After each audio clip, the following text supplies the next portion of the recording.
सहना भवतु सहनौ भुनक्तु सह वीर्यं कर्वावहै तेजस्विनावधीतमस्तु मा विद्विषावहै। ओम शांति शांति शांति। हरि ओम श्री गुरुभ्यो नमः। हरि ओम। ओम शुक्लां ब्रह्म विचार सार परमा आद्यां जगत व्यापिनीं वीणा पुस्तकधारिणीं अभयदां जाड्यान्धकारापहां हस्ते स्फाटिकमालिकां विदधतीं पद्मासने संस्थितां वन्दे तां परमेश्वरीं भगवतीं बुद्धिप्रदां शारदां बुद्धिप्रदां शारदां। चिदानन्देन कृष्णेन प्रोक्ता स्वमुखतोऽर्जुन वेदत्रयी परानन्दा तत्वार्थ ज्ञान संयुता सर्वो उपनिषदो गावो दुग्धा गोपाल नंदन पार्थो वत्स सुधीर्भोक्ता दुग्धम गीतामृतं महत। ओम यं ब्रह्मा वरुणेन्द्र रुद्र मरुत स्तुन्वन्ति दिव्यस्तवे वेदे सांगपदक्रमोपनिषदे गायन्ति यं सामगा ध्यानावस्थित तद्गतेन मनसा पश्यन्ति यं योगिन यस्यान्तं न विदुःसुरासुरगणा देवाय तस्मै नमः देवाय तस्मै नमः। परम कृपाळु जगत नियंता निराकार परमात्माना चरणों नमन करी प्रणाम करी प्रणिपात करी वंदन करी नमस्कार करी प्रार्थना करी विनंती करी विनवणी करी बाल मुकुंदनु मनमा स्मरण करी ठाकुरजी ने मारी जीवा पर पधरावी मारी अव्यक्त वाणी ने अभिव्यक्त करवानो नम्र विनम्र भावे प्रयास करी रह्यो छुं। परम सद्धेय सदा वंदनीय समाजनु रत्न समाज माटेनु एक महान कार्य करनारा सत्कार्य भगीरथ कार्य करनारा दरेके दरेकना स्मृतिपट पर हृदय में मन में बिराजमान एवा धर्मसिंह दादाना स्मरणार्थे एमना जीवनी गति तो 100% सारी श्रेष्ठ थई चूकी है एमा कोई शंका ने स्थान नहीं। अने एवा दादानी स्मृति पाछळ स्मरणार्थे श्रीमद् भगवत गीता जेमणे गीता वाँची नथी जेमणे गीता बोल्या नथी जे गीता ने अनुष्ठान कर्યું जे गीता एमना जीवनना दरेक कार्य कर्म क्रिया चेष्टा प्रवृत्ति में वणी लीधी है जेमणे गीता ने खरेखर पचावी है एवा धर्मसिंह दादा आपणा सौनी वच्चेथी आकस्मिक रीते विदाय लीधी। खरेखर खूब ज समाज ने मोटामां मोटुं नुकसान थयुं परिवार ने तो थयुं छे अने जेमना श्वास में उच्छ्वास में निश्वास में गीता वणायेली हती ગીતાનું ગાન પાન દરરોજ આ કુટુંબમાં થતું હતું. ઘણીવાર પ્રશ્ન કરવાનો પરમાત્માને થાય, હે ઠાકોરજી, જે ઘરમાં દરરોજ ગીતાનું ગાન થતું હોય, પાન થતું હોય, અનુષ્ઠાન થતું હોય, ગીતા બોલાતી હોય, એ જ ઘરમાં તારો પ્રકોપ કેમ આવ્યો? શું કામ આવ્યો? એવું તમારી શું કંઈ ક્ષતિ હતી, ઉણપ હતી, ખોટ હતી? અને એટલા માટે તે અમારા ઘર ઉપર આવું આકસ્મિક સંકટ આપ્યું.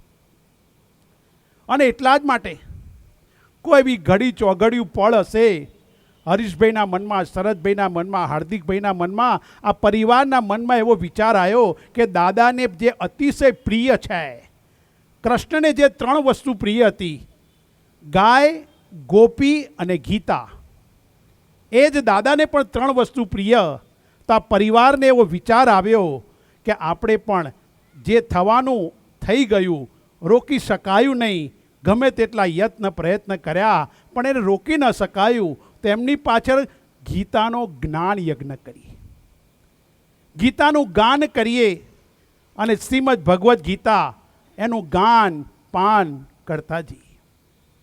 તેવા દાદાની સ્મૃતિ પાછળ આ જે કંઈ મારું વક્તવ્ય છે, અને મને એટલો આનંદ છે કે મેં અંતિમ ક્ષણે પણ હું હાજર હતો એમની સાથે, અને મેં એમને મારા વર્ષો જૂની, વર્ષોથી મારી માળા હતી એ પણ રુદ્રાક્ષની અર્પણ કરી, અને આ મારું કેસરી વસ્ત્ર પણ એમને ઉડાડી અને ખરેખર સાચા અર્થમાં સંન્યાસી બનાવીને મોકલ્યા છે. બનવાકાળ બની ગયું, એમાં કોઈ કંઈ ન કરી શકે, પરંતુ હવે એમની જે પ્રવૃત્તિ છે, એમના જે કાર્યો છે, સત્કાર્ય, ભગવત કાર્ય સતત નિરંતર અવિરત વધતા રહેશે, એમાં કોઈ શંકાને સ્થાન નથી. હું આજે આ વ્યાસપીઠ ઉપરથી કહું છું, હરીશભાઈ, શરદભાઈ, ભગત, આપણા હાર્દિકભાઈ કે આ પરિવાર જે આગળ બેઠો છે, જ્યારે મારી જરૂર પડે હાક પાડજો, સાદ પાડજો, દોડતો આવીશ આવીશ અને આવીશ, કારણ કે આ પરિવારનો એક સભ્ય છું. અને એટલા જ માટે શ્રીમદ ભગવદ્ ગીતા જે દાદાને અતિશય પ્રિય, જ્યારે મળીએ, જે ક્ષણે મળીએ, જેટલું મળીએ, તો ગીતાનું ગાન હોય, ગીતાની વાત હોય, ગીતાના શબ્દો હોય, કે સમાજ માટેની કોઈ પ્રવૃત્તિની વાત, અન્ય કોઈ સાંસારિક વાત તો હોય જ ના શકે. અને એટલા જ માટે મને પણ બહુ અતિશય દુઃખ થયું. તો આજે એમની પાછળ આ શ્રીમદ ભગવદ્ ગીતાનું આયોજન કરવામાં આવ્યું છે. શ્રીમદ ભગવદ્ ગીતા ભારત વર્ષમાં 2 મહાન કાવ્ય છે, એક રામાયણ અને એક મહાભારત. રામાયણની અંદર 2 મહાન, એક અવતાર અને એક પાત્ર. મહાભારતમાં પણ એક અવતાર અને એક પાત્ર. મહાભારતની અંદર કૃષ્ણ અવતાર, રામાયણની અંદર રામા અવતાર. રામજી પાસે સ્વામી ભક્ત હનુમાનજી મહારાજ છે, જે ભક્ત શિરોમણી છે, અને કૃષ્ણ પરમાત્મા પાસે શિષ્ય શિરોમણી અર્જુન છે. એક શિષ્યની પરાકાષ્ઠા અને બીજી ભક્તિની પરાકાષ્ઠા. 2 મહાન અવતાર, 2 મહાકાવ્ય, રામાયણ અને મહાભારત. એની અંદર જે શ્રીમદ ભગવદ્ ગીતા છે, એની ઉપર આપણે ચર્ચા, વિચારણા, મંથન, મનોમંથન કરવાના છે. ભગવદ્ ગીતાના 3 કાંડ છે. કર્મકાંડ 1 થી 7 અધ્યાય, 7 થી 12 અધ્યાય ભક્તિ યોગ કહો કે ભક્તિકાંડ કહો, અને ત્રીજો જ્ઞાનકાંડ 13 થી લઈને 18 અધ્યાયની અંદર કૃષ્ણ પરમાત્માએ અર્જુનને નિમિત્ત બનાવી સંપૂર્ણ સમાજને શ્રેષ્ઠ વસ્તુ પીરસવા માટે, સંપૂર્ણ સમાજને મોહાંધતામાંથી, કાયરતામાંથી બેઠો કરવા માટે એક અદ્ભુત સંદેશ, આદેશ, ઉપદેશ, સંકેત આપવામાં આવેલો છે. અને એટલા માટે આ 3 કાંડ છે. 3 કાંડ આપણા શરીરના દ્રષ્ટિકોણથી વિચાર કરીએ તો 3 કાંડ આપણી સાથે પણ છે. કર્મકાંડ, હાથ આપ્યા છે પરમાત્માએ કર્મ કરવા માટે, સારું કર્મ, શ્રેષ્ઠ કર્મ, દિવ્ય કર્મ, અલૌકિક કર્મ કરવા માટે હાથ આપ્યા છે. બીજું આપ્યું છે, હૈયું આપ્યું છે. હૈયું ભક્તિ સાથે થાય, ભક્તિ સાથે જોડાય, હૃદયમાં લાગણી હોય અને હૃદય જો કરુણા સભળ થાય, દયાવાન થાય, તે ભક્તિ સાથે જોડાય. અને ત્રીજું મસ્તક આપ્યું છે, જે મસ્તક જ્ઞાન સાથે જાય. અને એટલા જ માટે અહીંયા તિલક કરવામાં આવે, અહીંયા આજ્ઞા ચક્ર છે. તો અહીંયા બહુ સ્પષ્ટ વસ્તુ છે. 3 કાંડ છે. કર્મકાંડ, જેનો કર્મમાં અધિકાર છે એને કર્મની વાત કરી છે. જેનો ભક્તિ કે ઉપાસનામાં અધિકાર છે એના માટે ભક્તિની વાત કે ઉપાસનાની વાત કરી છે. 4 પ્રકારના ભક્તો ત્યાં દર્શાવવામાં આવ્યા છે. અને જે જ્ઞાનનો અધિકારી છે એના માટે 13 અધ્યાયથી લઈ 18 અધ્યાય સુધી કૃષ્ણ પરમાત્માએ જ્ઞાનની સરવાણી વહેવડાવી છે.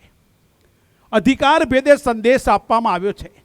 જેને જેવું પાત્ર તૈયાર, જેનો જેવો અધિકાર, જેની જેવી શરણાગતિ, જેનું જેવું શિષ્યત્વ, જેની જેવું સમર્પણ, જેનું જેવું અર્પણ, તર્પણ કે સમર્પણ હોય એ પ્રમાણે વ્યક્તિ ગ્રહણ કરતો હોય છે.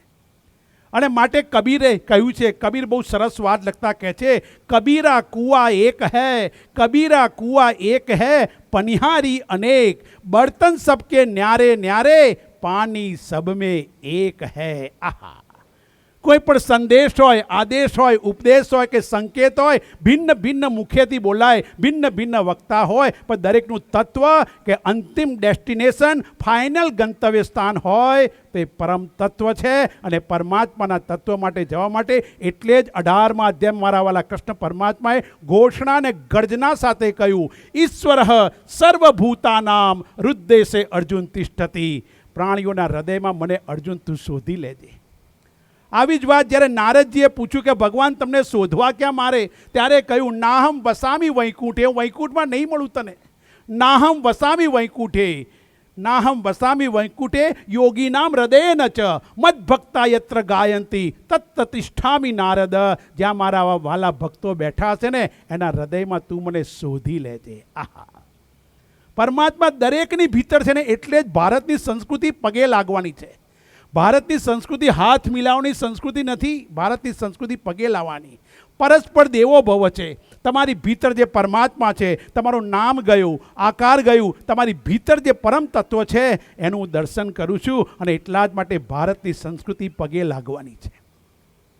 સ્વામી વિવેકાનંદ ભારતનો સંત, ભારતનો સંત લંડનની યાત્રાએ છે, વિદેશની યાત્રાએ છે. ને પૂછવામાં આવ્યું કે સ્વામીજી તમારા દેશની અંદર સ્ત્રીઓ હાથ કેમ નથી મિલાવતી? અમારા દેશોમાં વિદેશોમાં તો ક્યાંય પણ જાઓ તમે હેલો કહીને હાથ મિલાવીએ છીએ. તમારા દેશની સંસ્કૃતિ તમારી સ્ત્રીઓ હાથ કેમ નથી મિલાવતી? ત્યારે સ્વામી વિવેકાનંદ જવાબ આપે છે ને એમણે કહ્યું કે ભાઈ તમારે ત્યાં લંડનની મહારાણી છે એ બધા સાથે હાથ મિલાવે છે ખરી? તો કે ના, અમારી લંડનની મહારાણી બધે હાથ નથી મિલાવતી. તો કે કેમ નથી મિલાવતી? કે એ બધા સાથે ન મિલાવે એમ મારા ભારત દેશની દરેક માતા, દરેક સ્ત્રી એક મહારાણી છે. બીજા એના પતિ સિવાય બીજા સાથે હાથ ન મિલાવે. અને એટલા જ માટે ભારતની સંસ્કૃતિ પગે લાગવાની છે. તમારી ભીતર જે પરમાત્મા છે, જે મને બોલવાની શક્તિ આપે, તમને સાંભળવાની શક્તિ આપે, મારા મનના વિચારને જાણે છે. આજે મારું મન ઉદાસ છે, આજે મારા મને બીજું કાર્ય કર્યું, મારી બુદ્ધિથી ખોટો નિર્ણય લેવાયો, એવું જે જાણે છે એ મારો વાલો મારી ભીતર છે. અને એટલા જ માટે આપણે એને દર્શન કરીએ છીએ, એને પગે લાગીએ છીએ. સ્વપ્નમાં પણ એવો વિચાર નહીં કરવાનો કે મારાથી આવું કેમ થયું. એવું કોઈ દિવસ નહીં વિચારવાનું કે મેં આ કર્યું હોત તો આ થાત. બધું કરાવનાર ઠાકોરજી છે, આપણે તો નિમિત્ત માત્ર છે. કોઈ દિવસ સ્વપ્નમાં પણ એવું નહીં વિચારવાનું મેં આમ કર્યું હોત તો આ વસ્તુ થઈ શકી હોત, હું આ કર્યું હોત તો આને બચાવી શક્યો હોત, આમ કર્યું હોત તો આનું રક્ષણ કરી શક્યો હોત. એ આપણે પરમાત્મા ભૂલવતો હોય છે. કોઈ દિવસ મનમાં એવો વિચાર નહીં રાખવાનો કે મેં આ જો કર્યું હોત, અને ગિલ્ટી ફીલ તો ક્યારેય નહીં કરવાનું. નેવર. કોઈ દિવસ એવું નહીં વિચારવાનું કે મેં મારા હિસાબે આ થયું, હું જો હોત તો આ થઈ શક્યું હોત. અરે કૃષ્ણ પરમાત્મા મોજૂદ હતા છતાં પણ યુદ્ધને રોકી શક્યા નથી. ભગવાન જેવા ભગવાન મોજૂદ હતા. અરે રામ જેવા રામ હતા છતાં રાવણને સમજાવી ન શક્યા. અને એટલા જ માટે આ શ્રીમદ ભગવદ્ ગીતાના માધ્યમથી આપણે ઘણું જાણવા મળશે. મારે ઘણું કહેવાનું. 3 દિવસમાં મારે ગાગરમાં સાગર સમાવવાની, મારે આંબલીના પત્તામાં તમને 56 ભોગ પીરસવાના છે. શ્રીમદ ભગવદ્ ગીતા તો આપણને ઘણીવાર થાય કે ભગવદ્ ગીતા એનું એક એક પાત્ર, એક એક વસ્તુ આપણા જીવન સાથે કેવી રીતે વણાયેલી છે. કારણ કે કોઈ પણ વસ્તુ સમજતા પૂર્વે એના અર્થને જાણવો પડે, માણવો પડે, પીછાણવો પડે અને પછી એની સાથે એકાકાર થઈ શકે. ગીતાનું સ્થાન ક્યાં છે? ગીતા ઉપર કઈ વસ્તુ છે? ગીતાના જે પાત્રો છે, મહાભારતના એક એક પાત્રો છે, એ પાત્રો આપણા સૌની સાથે કેવી રીતે વણાયેલા છે. આજને એ પ્રમાણે જો સમજ સાથે સમજીશું તો શ્રીમદ ભગવદ્ ગીતા સરળતાથી, સહજતાથી સમજી શકાશે. એમાં કોઈ શંકાને સ્થાન નથી. શ્રીમદ ભગવદ્ ગીતા એક પરંપરાનો ગ્રંથ છે, જેમાં 700 શ્લોક છે. શ્રીમદ ભાગવત મહાપુરાણ એમાં 18,000 શ્લોક છે. એકમાં 700 શ્લોક, અધ્યાય 18 છે. ભાગવતની અંદર 12 સ્કંદ છે, 18,000 શ્લોક છે. એકમાં પરમાત્માની લીલાનું વર્ણન છે અને આ ભગવદ્ ગીતામાં પરમાત્માએ પોતાની મોક્ષ કે મુક્તિનો સંદેશ, દરેક જીવને અભય બનાવવાનો સંદેશ આપ્યો છે. ભગવદ્ ગીતા એ પરંપરાનો ગ્રંથ છે અને પરંપરા કેટલી દિવ્ય છે. એક પ્રશ્ન પૂછે છે, બીજો એનો ઉત્તર આપે છે. એકને કંઈ જાણવું છે, બીજો જણાવવા તૈયાર છે. એકના મનમાં જિજ્ઞાસા છે, બીજો જિજ્ઞાસાનો અંત લાવવા તૈયાર છે. એકના મનમાં શંકા છે, બીજો શંકાનું સમાધાન કરવા તૈયાર છે. એકના મનમાં સંદેહો છે, બીજો સંદેહનું નિરાકરણ કરવા તૈયાર છે. એકને કલ્યાણ માર્ગે જવું છે, બીજો માર્ગ બતાવવા તૈયાર છે. એકને પોતાનું ઉત્થાન કરવું છે, શ્રેય કરવું છે, કલ્યાણ કરવું છે, બીજો એ માર્ગ બતાવવા માટે તૈયાર છે. આ પ્રશ્ન અને ઉત્તરની એક પરંપરા છે. તમે જો દરેક અધ્યાયમાં અર્જુન કંઈ ને કંઈ પ્રશ્ન પૂછે છે અને પ્રશ્ન પરમાત્માનો ઉત્તર આપે છે. આ જ આપણી ભારત વર્ષની અજબ ગજબની પરંપરા છે. અને એટલા જ માટે શ્રીમદ ભગવદ્ ગીતા ઉપર આખી દુનિયામાં સૌથી વધારે ટીકા જો લખાઈ હોય, સૌથી વધારે લખાણ થયું હોય ને તો શ્રીમદ ભગવદ્ ગીતા ઉપર છે. પશ્ચિમનો એક મહાન એક્ટર હતો. એને પૂછવામાં આવે, કલાકારને તને કોઈ નિર્જન ટાપુ પર મોકલી દેવામાં આવે, નિર્જન ટાપુ પર મોકલી દેવામાં આવે અને ત્યાં તને માત્ર 2 વસ્તુ જ લઈ જવાની હોય. તારે 2 વસ્તુ લઈ જવાની, તો તું શું લઈ જઈશ? ત્યારે એણે કહ્યું કે બીજું બધી વસ્તુ લઈ જઈ શકીશ, પણ હું પહેલી વસ્તુ તો શ્રીમદ ભગવદ્ ગીતા હશે. વિચાર કરો કે એને પણ ગીતાનું એક મહત્ત્વ સમજાય છે. અને એટલા માટે આ શ્રીમદ ભગવદ્ ગીતા એક સંવાદ છે. ત્યાં કોઈ વાદ નથી, વિવાદ નથી, વિતંડાવાદ નથી, વિખવાદ નથી. સમ્યક વાદ ઇતિ સંવાદ. ગુરુ અને શિષ્ય વચ્ચેનો એક મહાન સંદેશ છે, આદેશ છે, ઉપદેશ છે, સંકેત છે. ગુરુ શિષ્યની પરંપરાનો સંવાદ છે.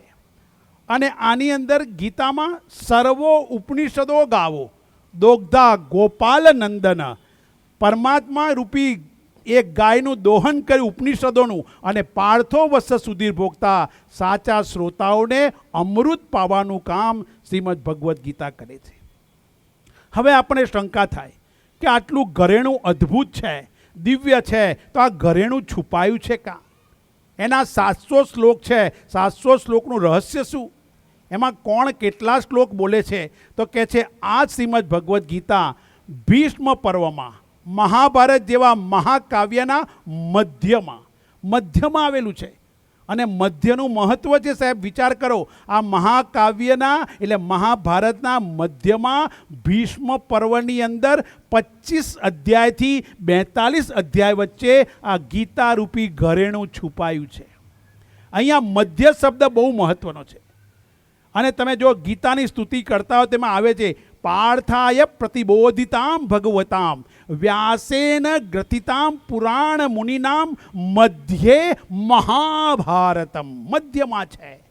આપણા સૌનું જીવન પણ મધ્યમાં છે. એક બાજુ ધર્મ, એક બાજુ અધર્મ, એક બાજુ પાપ, બીજી બાજુ પુણ્ય, એક બાજુ જન્મ, એક બાજુ મૃત્યુ, એક બાજુ જરા, બીજી બાજુ વ્યાધિ. આપણા સૌનું જીવન મધ્યમાં છે અને મધ્યમાં જીવન છે. અને એટલા જ માટે ગીતાનું સ્થાન પણ મધ્યમાં છે. 25 અધ્યાયથી 42 અધ્યાયની વચ્ચે આ ઘરેણું છુપાયેલું છે. એની અંદર વિચાર કરવાનો 700 શ્લોક છે. 700 શ્લોકમાં માત્ર એક શ્લોક ધૃતરાષ્ટ્ર બોલે છે. 700 શ્લોકમાંથી એક શ્લોક ધૃતરાષ્ટ્ર બોલે છે, 41 શ્લોક સંજય બોલે છે, 84 શ્લોક અર્જુન બોલે છે અને 574 શ્લોક સ્વયં કૃષ્ણ પરમાત્માના મુખે ગવાય છે. માટેને ભગવદ એટલે ભગવાન દ્વારા વદ એટલે અપાયેલ સંદેશ છે, આદેશ છે, ઉપદેશ છે, સંકેત છે. ગીતા કોઈ લખાયેલ ગ્રંથ નથી. આહા, શ્રીમદ ભગવદ્ ગીતા અપાયેલ સંદેશ છે, આદેશ છે, ઉપદેશ છે. ભગવદ એટલે ભગવાન દ્વારા અપાયેલ સંદેશ છે અને ભાગવત એટલે ભગવાનની લીલાનું વર્ણન કરતો ગ્રંથ હોય તો શ્રીમદ ભાગવત મહાપુરાણ છે. અને અહીંયા ગીતા છે, એમાં 700 શ્લોક, એક શ્લોક ધૃતરાષ્ટ્ર બોલે, 41 શ્લોક સંજય બોલે, 84 શ્લોક અર્જુન બોલે અને 574 શ્લોક સ્વયં કૃષ્ણ પરમાત્માના મુખે ગવાયેલા છે. વિચાર કરવાનો કેટલો મહાન ગ્રંથ છે. ત્યાં કોઈ વાદ નથી, સંવાદ છે. માટે દરેક અધ્યાયના અંતે આવે શ્રી કૃષ્ણ અર્જુન સંવાદે. આહા, સંવાદ છે. ગુરુ શિષ્ય વચ્ચે એક બ્રિજ ઓફ ઇન્ટિમસી, આત્મીયતાનો સેતુ બંધાયો છે. બંને વચ્ચે આત્મીયતાનો સેતુ, જે ગુરુ ને શિષ્ય એક લેવલ પર આવ્યા ત્યારે આ ગીતાની શરૂઆત થઈ છે. અને એટલા જ માટે શંકરાચાર્યજી પણ ગીતાને સંપૂર્ણ શાસ્ત્ર કહેતા લખે છે, તદિદમ ગીતા શાસ્ત્રમ સમસ્ત વેદાર્થ સાર સંગ્રહ ભૂતમ તસ્યા અસ્ય ગીતા શાસ્ત્રસ્ય સંક્ષેપતઃ પ્રયોજનમ પરમ નિશ્રેયસમ. ગીતાનું પ્રયોજન શું, એનો હેતુ શું? ગીતા વેદોના અર્થોના સાર કે સંગ્રહ સમાન છે. અને એટલા માટે શરદભાઈ આનું ટાઇટલ શું આપ્યું? ગીતા સાર. સાર છે, તારતમ્ય, નિચોડ છે, નિષ્કર્ષ છે, નિષ્કર્ષ નિચોડ છે. એ તારતમ્ય 700 શ્લોકનું અર્ક 3 દિવસમાં રોજ 1.5 કલાકના માધ્યમથી આપણે આપવાનો પ્રયાસ કરીશું. અને વધારે હું 15મા અધ્યાય ઉપર લઈશ, કારણ કે 15મા અધ્યાયમાં જીવની ગતિની વાત છે. મૃત્યુ પછી થાય શું? જીવ જાય છે ક્યાં? જીવ કોઈને અડે, કોઈને નડે. ઘણા લોકો કે જીવ કહીને અમને નડે છે, અમને આ દોષ લાગે, આ દોષ લાગે. કોઈ દોષ લાગતો નથી. જો 15મો અધ્યાય સમજાઈ જાય, યદ ગત્વાન નિવર્તન્તે તદ્ધામ પરમમ મમ, મારા ધામમાં ગયેલો પાછો આવતો નથી. આહા, તો ક્યાંથી કોઈને નડે કે અડે?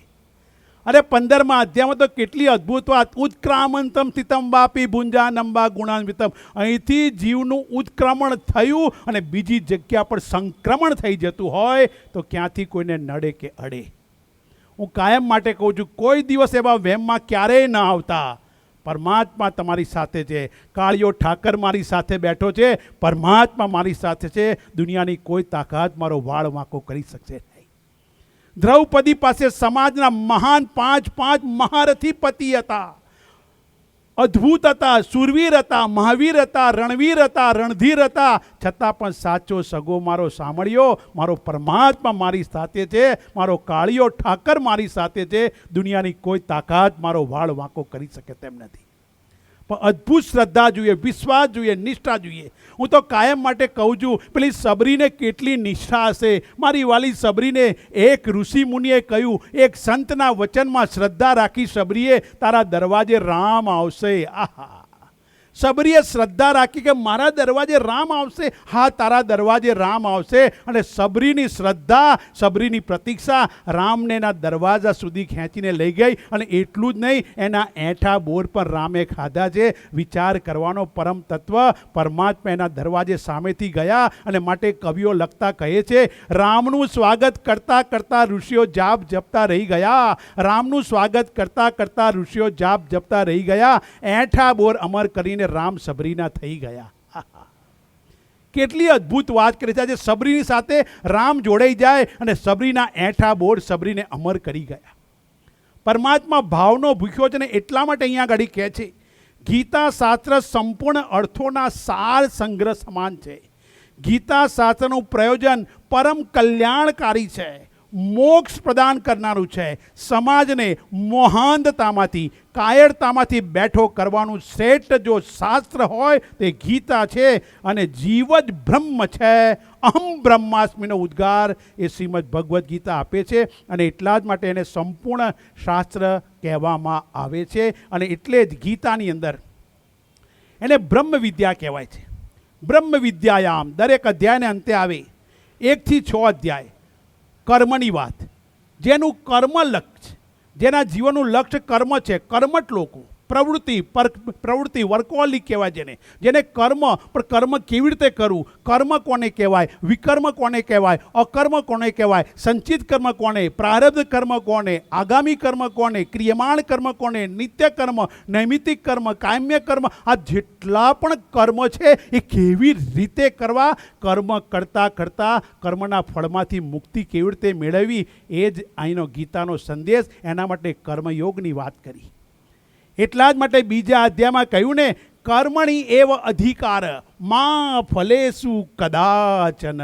આહા, કર્મ કોઈને દુઃખી કરતું નથી, કર્મ કોઈ છોડવાની વાત કરતું નથી. સાહેબ, કયું કર્મ છોડી શકાય? આંખથી જોવાનું કર્મ બંધ કરાય? કાનથી સાંભળવાનું કર્મ બંધ કરાય? ચલો આંખ બંધ કરી દઈએ, કાનમાં પૂંબડા નાખી દઈએ, તો શું મનથી વિચારનું કર્મ બંધ કરી દેશો? કયું કર્મ છડી શકાય? આપણા શરીરમાં અત્યારે ઐચ્છિક ને અનૈચ્છિક કર્મો, અનેક કર્મો ચાલુ છે, તો કયું કર્મ બંધ કરી શકાય? કર્મ છોડી ન શકાય. જો છોડવું જ હોય તો કર્મ ફળની અપેક્ષા છોડવી પડે. મનુષ્યને અપેક્ષા દુઃખી કરે. જેટલી મોટી અપેક્ષા એટલો વધારે દુઃખી, જેટલી ઓછી અપેક્ષા એટલો ઓછો દુઃખી. જીવનમાં કોઈ અપેક્ષા નહીં, એના જીવનમાં આનંદ આનંદ અને આનંદ છે. અને એટલા જ માટે વિચાર કરવાનો. ભવિષ્ય વિચારે યુવાન. તમારો યુવાન છોકરો હોય તો ભવિષ્યનું વિચાર કરશે, ભવિષ્યમાં મારે આ કરીશ, આ કરીશ. ભવિષ્ય વિચારે યુવાન, ભૂતકાળ વાગોળે વૃદ્ધ. ભવિષ્ય વિચારે યુવાન, ભૂતકાળ વાગોળે વૃદ્ધ. વર્તમાનમાં જીવે તે સંત છે. અત્યારે શું છે એની વાત કરો.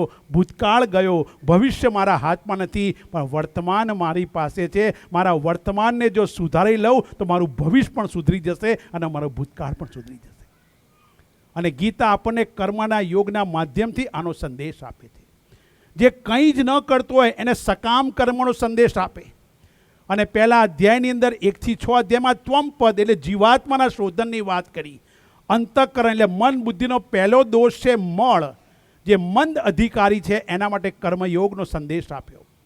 દ્વિતીય કાંડ ભક્તિ કે ઉપાસનાની વાત કરી. 7 થી 12 અધ્યાય કયા છે મધ્યમ અધિકારી માટે ભક્તિ કે ઉપાસના દ્વારા તત્પદના શોધનની વાત કરી છે. તતપદમ તત્પરિમાર્ગિતવ્યમ 15મા અધ્યાયની વાત કરી. અને 13 થી 18 અધ્યાય જ્ઞાન યોગ, જે ઉત્તમ અધિકારી, શરણાગત વત્સલ, ટોટલ સરેન્ડર, સંપૂર્ણ શરણાગતિ જેના જીવનમાં હોય ને એના માટે જ્ઞાનનો. હે પરમાત્મા, તારે મારવો કે તારવો તારા હાથમાં છે. મારા જીવન રથની લગામ હું તને સોંપું છે. અર્જુને કહ્યું, કૃષ્ણ પરમાત્મા, હું તમને મારા પક્ષમાં નથી જોડતો, પણ હું તમારા પક્ષમાં જોડાઈ જાઉં છું. વિચાર કરો કે જીવનમાં જ્યારે પસંદગીનો પ્રશ્ન આવે ને, આપણા સૌના જીવનમાં આવતો હોય તે પસંદગીનો પ્રશ્ન, મારે શું કરવું કે શું ન કરવું. અર્જુન અને દુર્યોધન બંને ગયા છે, વાત મને ખબર છે, પણ વિચાર કરો, દુર્યોધને પરમાત્માની સેના માગી અને અર્જુને પરમાત્માને માગ્યો. માટે વિચાર કરો, એક જણે કહ્યું, દુર્યોધન જ્યારે કૃષ્ણ પરમાત્મા ને અર્જુન છે, કૃષ્ણ પરમાત્મા અર્જુનને પૂછે છે, હે અર્જુન, તે તો કેવી વાત કરી, બધું માખણ તો દુર્યોધન લઈ ગયો. આ મારી સેનાના હથિયારો, મારી સેના બધું જ દુર્યોધન લઈ ગયો. સંપૂર્ણ માખણ દુર્યોધન લઈ ગયો, તારા હાથમાં શું આવ્યું? ત્યારે અર્જુન કહે છે, પરમાત્મા, માખણ છો દુર્યોધન લઈ ગયો, પણ મારી ભાગે તો માખણ ચોર આવ્યો છે. મારી સાથે તો પરમાત્મા આવ્યા છે, પછી મારે બીજું જોઈએ. અને મહાભારતનો એક જ પ્રસંગ છે, શકુની દુર્યોધન ઉપર અતિશય ગુસ્સે થયો હોય, અતિશય ગુસ્સે થયા એક જ જગ્યાએ જ્યારે દુર્યોધન પાછો ગયો ત્યારે કહે છે કે મામા, મેં સેના માગી અને અર્જુને કૃષ્ણ પરમાત્માને, એ તો યુદ્ધ પણ નહીં કરવાના, હથિયાર પણ હાથમાં નથી ઉઠાવવાના, એણે કૃષ્ણને માગ્યા અને મેં સેના લીધી. ત્યારે શકુની કહે છે, દુર્યોધન, તું યુદ્ધ હારી ગયો, તું મૂર્ખ છે, તે મોટામાં મોટી ભૂલ કરી છે. અર્જુન કૃષ્ણ લઈ ગયો. જ્યાં જ્યાં છે યત્ર પાર્થો ધનુર્ધર, 18મા અધ્યાયમાં શ્લોક છે, તત્ર વિજયી ભવ, ત્યાં વિજય જ હોય ને હોય. જ્યાં ધનુર્ધર અર્જુન છે એટલે નર છે અને નારાયણ રૂપી કૃષ્ણ છે, ત્યાં વિજય નિશ્ચિત છે, એમાં કોઈ શંકાને સ્થાન નથી. તો આમ જ્ઞાનકાંડની વાત કરી. અને ગીતાની અંદર પરમાત્માએ, જો ગીતા સમજવી હોય તો પહેલો તો મહાભારતનો સંદર્ભ જોઈએ. મહાભારત થોડું ઘણું વાંચવું જોઈએ કે જાણવું જોઈએ. મહાભારતનો સંદર્ભ હશે તો ગીતા જલ્દી સમજાશે. અને ગીતાની અંદર પરમાત્માએ અનેક દૃષ્ટિકોણથી સંદેશ આપ્યો છે.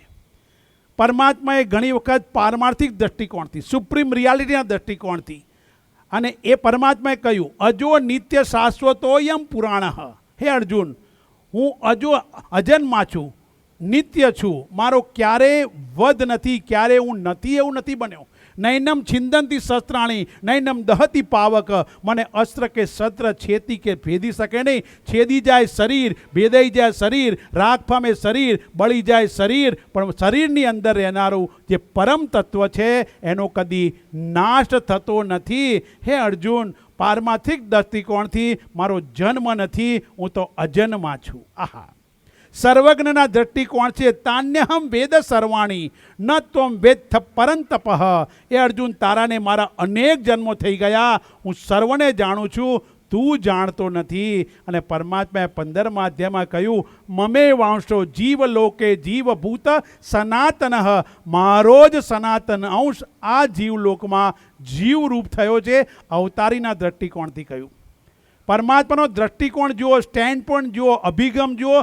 ગીતા સમજવી હોય તો પરમાત્માનો સ્ટેન્ડ પોઈન્ટ, અભિગમ, દૃષ્ટિકોણ સમજવો આવશ્યક નહીં, બલકે અનિવાર્ય બની જાય. એટલે અવતારીના દૃષ્ટિકોણથી કહ્યું અર્જુન, હું આવીશ. ક્યારે આવીશ? 4થા અધ્યાયમાં અભય વચન આપ્યું યદા યદાઈ ધર્મસ્ય ગ્લાનિર્ભવતિ ભારત અભ્યુત્થાનમ અધર્મસ્ય સંભવામી યુગે યુગે. હું ક્યારે આવીશ? પરિત્રાણાય સાધુનામ વિનાશાય ચ દુષ્કૃતામ. હું સાધુઓના રક્ષણ માટે, એટલે કંઈ આ કપડાવાળાને એટલા નહીં, જે સજ્જન છે, સત્યના માર્ગે, પરમાત્માના માર્ગે, સતના માર્ગે જે ચાલનારો છે એના રક્ષણ માટે હું આવીશ, આવીશ, આવીશ. પરમાત્માએ અભય વચન આપ્યું છે.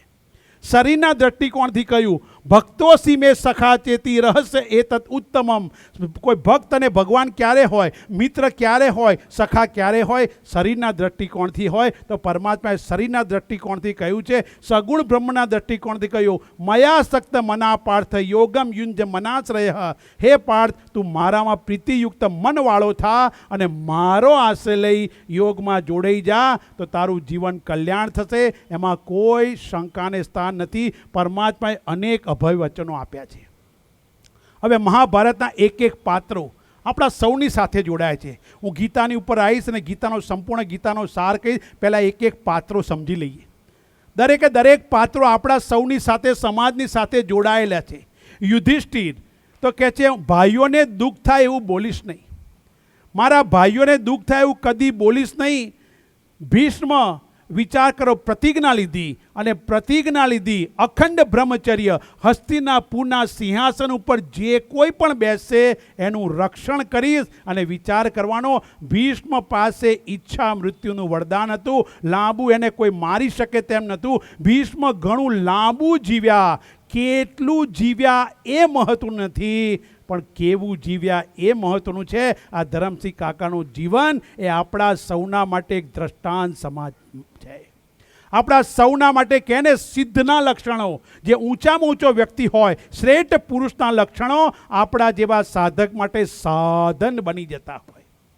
મને તો એક શબ્દ કેટલો ગમ્યો, છાપામાં લખ્યું અજાત શત્રુ. આહા, જેનો કોઈ શત્રુ જ ન હોય, તમામ લોકો મિત્ર હોય, એમનું નામ છાપાના હેડિંગમાં લખાયું ધંધુકાનો અજાત શત્રુ ધરમસિંહભાઈ મોરડિયા. આ કેટલી ગર્વની વાત કહેવાય.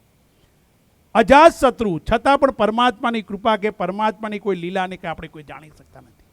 અહીંયા બહુ સ્પષ્ટ કહે છે ભીષ્મ પાસે બહુ લાંબુ જીવન હતું, પણ ભીષ્મને કોઈ યાદ કરતું નથી. પણ અભિમન્યુ નાનું જીવ્યો, ઓછું જીવ્યો, પણ આજે અભિમન્યુની વીરતાને બધા યાદ કરે છે. અર્જુન અભિમન્યુના વધનો બદલો લેવા સૂર્યાસ્ત્રપુત્રે જયરથનો વધ કરીશ. પ્રતિજ્ઞાથી બદ્ધ છે. દ્રૌપદી, દુશાસનની છાતીના લોહી વડે મારા વાળ પલાળીશ, પછી જ મારા વાળ બાંધીશ. આ દ્રૌપદી પ્રતિજ્ઞાથી બદ્ધ છે. શકુની પ્રતિજ્ઞાથી બદ્ધ છે. અને શકુની ગાંધારીના અપમાનનો બદલો નહીં લઉં, જ્યાં સુધી કૌરવ અને પાંડળ કુળનો સંહાર નહીં કરું, ત્યાં સુધી હું ગાંધાર પાછો જઈશ નહીં. આ ગાંધારનો શકુની પ્રતિજ્ઞાથી બદ્ધ છે. મહાભારતના એક એક પાત્રો પ્રતિજ્ઞાથી બદ્ધ છે. દ્રોણાચાર્ય પ્રતિજ્ઞાથી બદ્ધ અને મહાભારતના પાત્રો આપણા સૌની સાથે વણાયેલા છે. દુર્યોધન અહંકારનું પ્રતીક, અધર્મનું પ્રતીક, અવિવેકનું પ્રતીક. યુદ્ધ દરમિયાન તમે વિચાર કરો, જેણે અહીંયા ગીતા, કારણ કે મને ખબર છે આ યોગેશ્વર ગ્રુપ કંઈક જે પાંડુરંગ દાદાના શાસ્ત્રના રંગે રંગાયેલા, તમે ગીતા વાંચજો સાહેબ. અર્જુન જ્યારે ભગવદ્ ગીતાની અંદર દુર્યોધન બધાનું વર્ણન કરે છે. પહેલા અધ્યાયમાં બધાનું વર્ણન કરે છે. બે વ્યક્તિનું વર્ણન દુર્યોધન કરતો નથી. બે વ્યક્તિના નામ દુર્યોધન બોલતો નથી. કેમ? તમે વિચાર કરો, બે જણના નામ ભૂલી ગયો. તમે આખી ગીતાનો પહેલો અધ્યાય જોજો. આપણા પક્ષે આ લડવાયા છે, સામે પક્ષે આ લડવાયા છે, એ રીતે બોલે છે. પણ દુર્યોધન બે જણને ભૂલી ગયો. આપણે પણ જો બે વ્યક્તિને જીવનમાં ભૂલી ગયા ને તો આપણા જીવનમાં પણ નુકસાન નુકસાન નુકસાન છે. નંબર 1, દુર્યોધન કૃષ્ણ પરમાત્માનું નામ નથી બોલ્યો. અને નંબર 2, યુધિષ્ઠિરનું નામ નથી બોલ્યો. કૃષ્ણ પરમાત્મા એટલે સુપ્રીમ રિયાલિટી, અંતરાત્મા કો, સૂત્રાત્મા કો, અંતર્યામી કો એ. અને નંબર 2, અર્જુન ધર્મ, યુધિષ્ઠિર એટલે ધર્મનું પ્રતીક, એટલે એને ભૂલી ગયો છું. વિચાર કરવાનો, યુધિષ્ઠિર ધર્મનું પ્રતીક છે. કૃષ્ણ પરમાત્મા પરબ્રહ્મનું પ્રતીક. ધૂતરાટ સમગ્ર સમાજનું પ્રતીક છે, મોહાંધતાનું પ્રતીક છે. ધૂતરાટ દ્રોણાચાર્ય ચંચળ કે વિક્ષેપિત અશાંત મનનું પ્રતીક છે. શકુની છળ કપટનું પ્રતીક છે. અર્જુન આપણા સૌનું પ્રતીક, જીવાત્માનું પ્રતીક છે, શ્રોતાનું પ્રતીક. પાંડવો વિવેક વૈરાગ્યનું પ્રતીક. કૌરવો આસુરી વૃત્તિઓનું પ્રતીક છે. કુરુક્ષેત્ર આ શરીરનું પ્રતીક છે. નકુળ જેને પોતાના કોઈની ચિંતા નથી. સહદેવ દેવોની સાથે રહેનારનું પ્રતીક. ભીમસેન સાહસ કે વીરતાનું પ્રતીક છે. આપણા સૌમાં સાહસ હોવું જોઈએ, વીરતા હોવી જોઈએ, મહાવીરતા હોવી જોઈએ. દ્રૌપદી સંપૂર્ણ સ્ત્રી જાતિનું પ્રતીક છે. કર્ણ દાનવીરતાનું પ્રતીક, સાચા મિત્રનું પ્રતીક. વિદુર હોશિયાર, નિડર, કુશળ મંત્રીનું પ્રતીક છે. અને ભીષ્મ અટલ, સ્થિર, વિશ્વાસ કે પ્રતિજ્ઞાનું પ્રતીક છે. આમ વિચાર કરો, મહાભારતના એક એક પાત્રો આપણા સૌની વચ્ચે જોડાયેલા છે, આપણા સૌના જીવન સાથે વણાયેલા છે, જોડાયેલા છે. પણ મહાભારતને શ્રદ્ધાથી શ્રવણ કરવું પડે. જીવનમાં શ્રદ્ધા હોય તો બધું કામ થાય. એક ગામ હતું. ગામની અંદર એક પતિ પત્ની રહે. ખૂબ સરસ દ્રષ્ટાંત છે.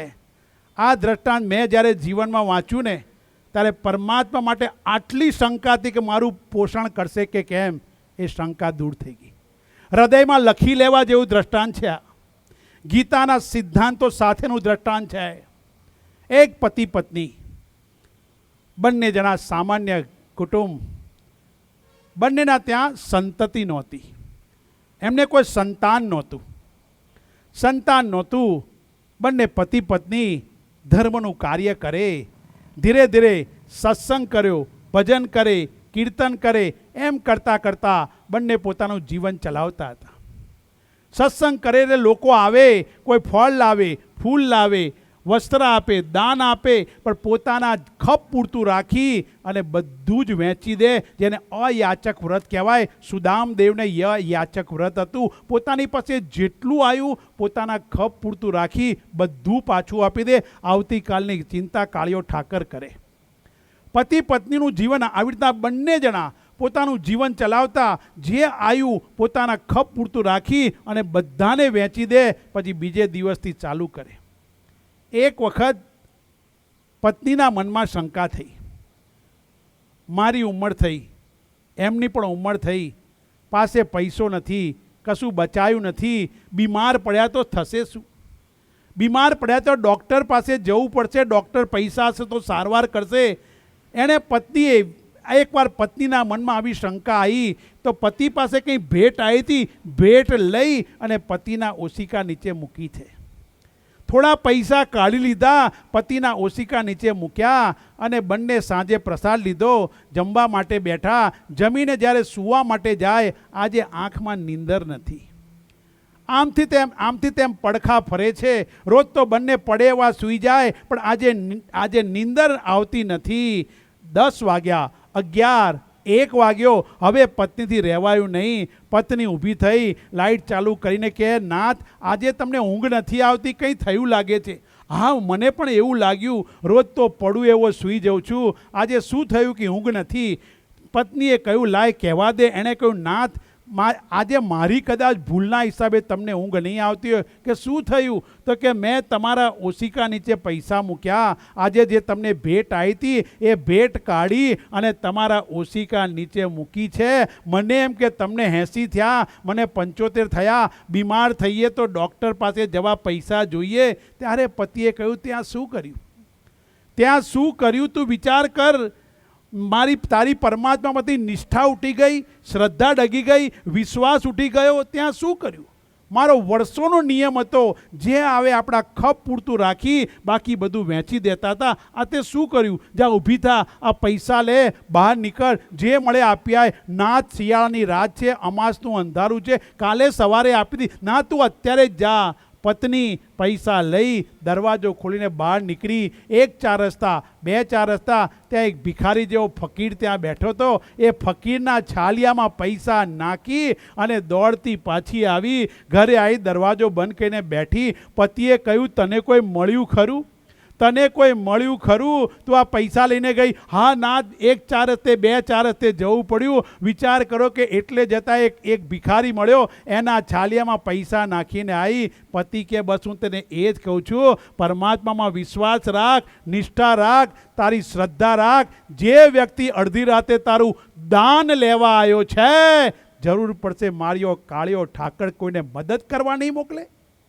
ગીતાના 9મા અધ્યાયમાં પરમાત્માએ અભય વચન આપ્યું છે. સાહેબ, કૃષ્ણ પરમાત્માએ સમાજને એટલા અભય વચન આપ્યા છે, પણ આપણે પરમાત્માના વચનોમાં શ્રદ્ધા, વિશ્વાસ કે નિષ્ઠા નથી. પરમાત્માએ 9મા અધ્યાયમાં કહ્યું છે, અનન્ય ચિંતયંતો મામે જનાઃ પર્યુપાસતે તેષાં નિત્યાભિયુક્તાનામ યોગક્ષેમ વહામિ અહમ. આહા, હે અર્જુન, જે તારી પાસે નથી એ અપાવવાનો પ્રયાસ કરીશ, અને તારી પાસે જે છે એનું રક્ષણ કરવાનો પ્રયાસ કરીશ. પણ મારી શરત એક જ છે, તું અનન્ય ભાવે, અભેદ ભાવે મારું ભજન કર, મારું કીર્તન કર, મારી સાથે જોડાઈ જા. પછી તારા જીવનની બધી રક્ષા મારી પાસે છે. પરમાત્માના ભરોસે જીવી તો જુઓ યાર, મોજ આવશે. અર્જુને પોતાના જીવન રથની લગામ પરમાત્માના હાથમાં સોંપી દીધી. અને એટલા જ માટે આ ગીતા એ શ્રદ્ધાનો વિષય છે. કૃષ્ણની કાંઈ સહી નથી ગીતાની અંદર, શ્રદ્ધાનો વિષય છે. અને એટલા જ માટે સૌથી પહેલો શ્લોક ગીતાનો, પહેલા અધ્યાય, અને પહેલા અધ્યાયનું નામ શું છે? વિષાદ યોગ. માણસના જીવનમાં જ્યારે વિષાદ આવે ને, દુઃખ આવે ને, ત્યારે જ એને સાચી વસ્તુ સમજાય. બીજા અધ્યાયનું નામ છે સાંખ્ય યોગ. પરમાત્માએ જે કહેવાનું તેમાં કહી દીધું છે. પણ પહેલા અધ્યાયનો પહેલો શ્લોક કેટલો મહત્વનો! ધર્મ ક્ષેત્રે કુરુક્ષેત્રે સમવેત્તાયુયુત્સવ મામકા પાંડવાચૈવ કિમ કુર્વત સંજય. હે સંજય, આ ધર્મ ક્ષેત્રમાં, ધર્મના ક્ષેત્રમાં, કુરુક્ષેત્રમાં મામકા એટલે મારા અને પરાયા પાંડવોના વચ્ચે થઈ રહ્યું છે. શું? આ ધૃતરાષ્ટ્ર પૂછે છે. ધૃતરાષ્ટ્ર સંપૂર્ણ સમાજનું પ્રતીક છે. વિચાર કરવાનો.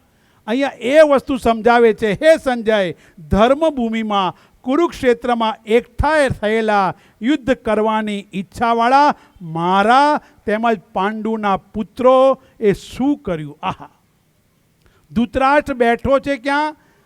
દિલ્હીમાં. યુદ્ધ ક્યાં લડાયું છે? કુરુક્ષેત્રમાં. પણ વિચાર કરો, ધૃતરાષ્ટ્રને સંજય ચર્મચક્ષુથી દર્શન કરી અને સમજાવવાનો પ્રયાસ કરે છે. સૌથી પહેલો શ્લોક એક અંધ વ્યક્તિના મુખમાંથી મૂકવામાં આવ્યો છે. સૌથી પહેલો શ્લોક જો અંધ વ્યક્તિ, ધૃતરાષ્ટ્ર પાસે ચર્મચક્ષુ નહોતા, પણ મોહાંધ હતો, મનની આંખથી બધું જોતો હતો, અને મનની આંખથી જોતો હતો, અને એટલે જ થયું મારા છોકરાને ગાદી મળવી જોઈએ. That is why problem. મારા અને પરાયા પાંડવોની વચ્ચે થયું છે શું? આહા, મારા પરાયાની ભાવનાથી મહાભારત સમજ્યું છે. અને રામાયણ, જો મહાભારત અને રામાયણનો સિમ્પલ અર્થ જો સમજવો હોય તો એક જ લીટીમાં સમજાય.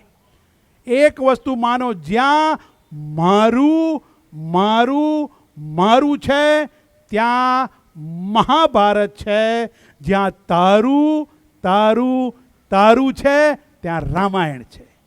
એકમાં ગાદી પર બેસવા લડાઈ છે, ગાદી છોડવી નથી.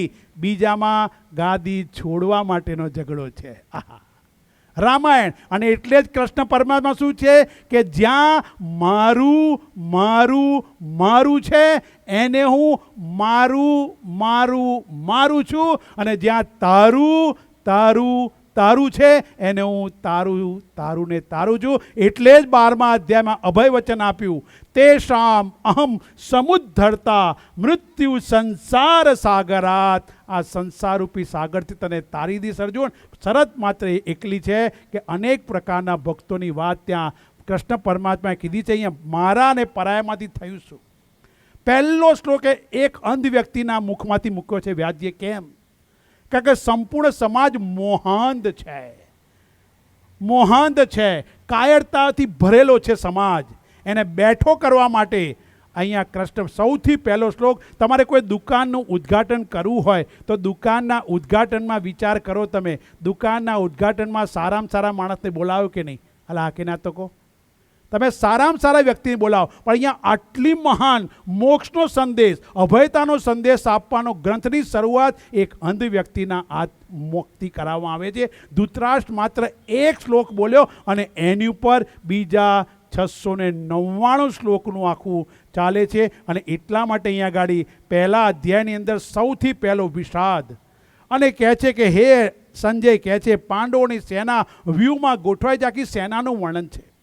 પહેલા અધ્યાયમાં વર્ણન કરવામાં આવ્યું છે. આપણા પક્ષે આ લોકો આવ્યા છે, પેલા પક્ષે પેલા લોકો ગયા છે, આ લોકો લડવાયા. આમ સંજય દરેકનું વર્ણન કરતો જાય છે. પણ દરેકનું વર્ણન કરતાં કરતાં કરતાં અર્જુનના મનમાં પરમાત્માને આદેશ આપ્યો, ઉપદેશ આપ્યો. પરમાત્માને કહ્યું, હે પરમાત્મા, હે અચ્યુત, મારો રથ બે સેનાની વચ્ચે લઈ જાઓ. સેનયો ઉભયોર મધ્યે રથમ સ્થાપ. હે અચ્યુત, મારો રથ બે સેનાની મધ્યમાં લઈ જાઓ. આહા, અર્જુન સેનાધિપતિ હતો, અહંકારથી આદેશ આપી બેઠો, મારો રથ બે સેનાની વચ્ચે લઈ જાઓ. અને આદેશ આપ્યો. જેવો રથ કૃષ્ણ પરમાત્માએ કોઈ પણ જાતનું સામે આર્ગ્યુમેન્ટ નથી કર્યું. કૃષ્ણ પાસેથી એક વાત તો સાહેબ શીખવાની. હું ગીતા તો પછી ભણો, પણ મને કૃષ્ણની એક વાત બહુ ગમે. એણે કોઈ કામમાં શરમ નથી રાખી. એટલું જોજો તમે. પરમાત્માએ દરેકે દરેક કાર્ય કર્યા છે. એણે ઘોડાની સફાઈ કરી. અરે રાજસુ યજ્ઞમાં એઠા પતરાળા ઉપાડ્યા છે. વિચાર કરવાનો. દ્રૌપદીના ચપ્પલ એણે ઉપાડ્યા છે. કૃષ્ણ પરમાત્મા અર્જુનના સારથી બન્યા છે. મારા કાળિયા ઠાકરે કોઈ કાર્ય કરવામાં શરમ નથી રાખી, કોઈ કામ કરવામાં શરમ નથી રાખી. દરેકે દરેક કાર્ય કર્યા છે. અને એટલા જ માટે અર્જુને કહ્યો, મારો રથ બે સેનાની વચ્ચે લઈ જાઓ. અને કૃષ્ણ પરમાત્મા એનો રથ બે સેનાની વચ્ચે લઈ ગયા. અને અર્જુને સામે જોયું, ઓહો, આ તો મારા મામા છે, કાકા છે, ભત્રીજા છે, ભાઈ છે, સગા છે, વાલા છે. અર્જુનના ગાત્રો ધ્રુજવા માંડ્યા. અર્જુન ધ્રુજી ગયો. અર્જુન અનેક યુદ્ધ લડી ચૂક્યો હતો, અનેક લોકોને મારી ચૂક્યો હતો. એ અર્જુનના જીવનમાં જ્યારે આવો પ્રસંગ આવ્યો, પોતાના છે સામે, અર્જુનના જીવનમાં વિષાદ ઉત્પન્ન થયો. હે પરમાત્મા, હું નહીં લડી શકું.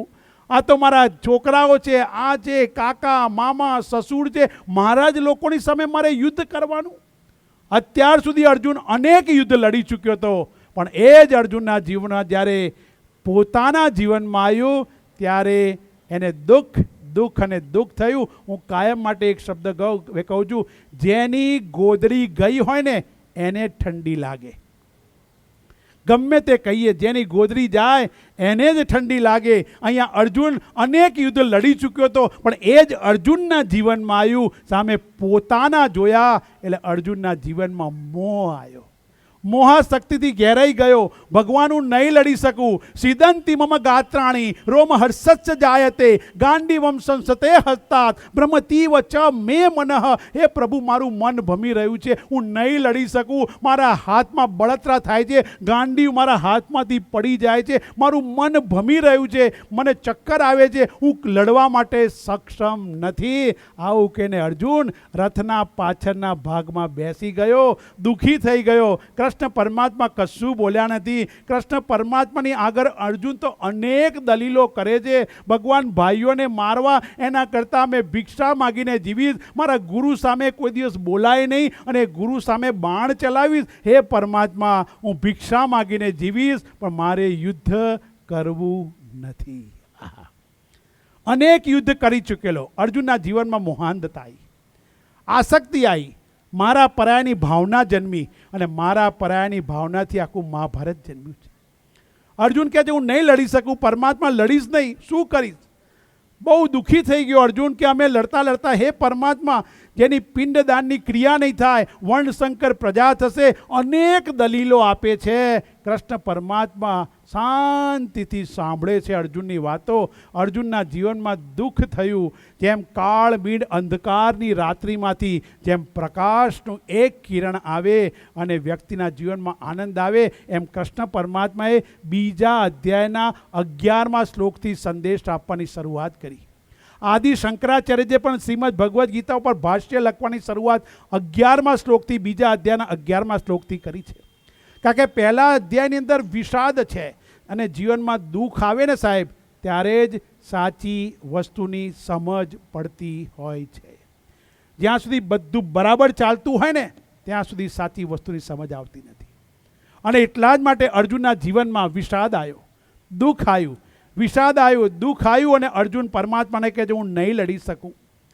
પરમાત્માએ પણ શંખનાદ કર્યો. વિચાર કરો, પરમાત્મા 11 દિવસ અને 52 દિવસ સુધી ગોકુળમાં રહ્યા, પોતાની પ્રિય વાંસળીનો ત્યાગ કર્યો, બાંસુરીનો ત્યાગ કર્યો અને બાંસુરીનો ત્યાગ કરી અને શંખનાદ કર્યો. પરમાત્માના શંખનું નામ છે પાંચજન્ય, એટલે 5 ઇન્દ્રિયોને જે કાબૂમાં રાખે છે. 5 ઇન્દ્રિયો કઈ? આંખથી રૂપ દેખાય, કાનથી શબ્દ દેખાય, નાકથી ગંધ સુગંધ થાય, જીભથી સ્વાદ થાય અને ત્વચાથી સ્પર્શાનુભૂતિ થાય. શબ્દ, સ્પર્શ, રૂપ, રસ અને ગંધ આ 5 વિષયો છે. 5 જ્ઞાનેન્દ્રિયો અને 5 કર્મેન્દ્રિયો, એને જે કાબૂમાં રાખે છે એ મારો કાળિયો ઠાકર છે. અને એટલા જ માટે એને પાંચજન્ય શંખ ગયો. ઘણીવાર મને શંકા થાય, બેઠો જ્યારે ભાગવત લઉં ત્યારે સમજાવતો હતો, મને શંકા થઈ કે ભાગવતમાં પ્રસંગ આવે છે, ગોપીઓ ઈર્ષા કરે છે, એ બાંસુરી તું ઠાકોરજીના હોઠ સુધી કેમ પહોંચી?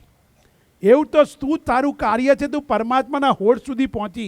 વાંસળી પાસેથી જો ભગવાન સુધી જવું હોય, ઠાકોરજીને જાણવા, માણવા, પીછાણવા હોય, એની સાથે એકાકાર કરવું હોય તો વાંસુરી પાસેથી 3 ગુણ લેજો.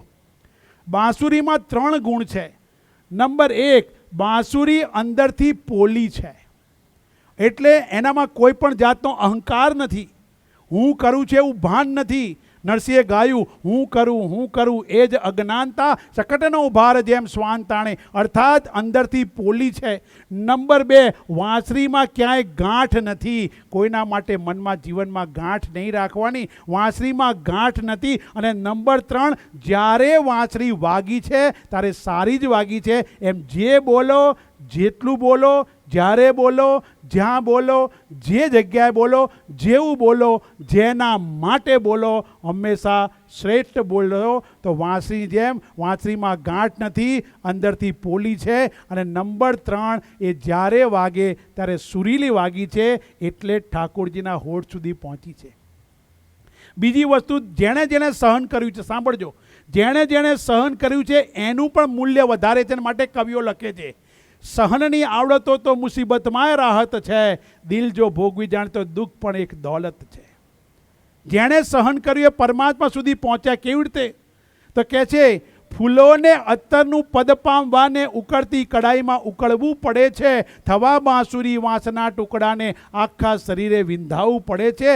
પથ્થરને પ્રભુનું પદ પામવાને તીણા ટાંચનેથી ટોંચાવવું પડે છે. પથ્થરને પ્રભુનું પદ પામવાને તીણા ટાંચનેથી ટોંચાવવું પડે છે. હીરાને કરોડોમાં રમવાને વર્ષો સુધી ધરબાવવું પડે છે. એમ અસ્તિત્વ મેળવવું હોય તો વ્યક્તિત્વને ઓગાળવું પડે છે. અહીં કૃષ્ણ પરમાત્મા આપણું વ્યક્તિત્વ ઓગાળવાની વાત કરી. કૃષ્ણ પરમાત્માએ શ્રવણ કર્યું, સાચા સદગુરુ છે. જો કૃષ્ણ પાસેથી, કૃષ્ણ મધ્ય જગતગુરુ કહેવાય છે. કૃષ્ણ પરમાત્મા પાસેથી એક વસ્તુ શીખો કે સારામાં સારા ગુરુ છે. જો બીજી વસ્તુ કોઈ જીવનમાં ચમત્કારમાં નહીં માનતા.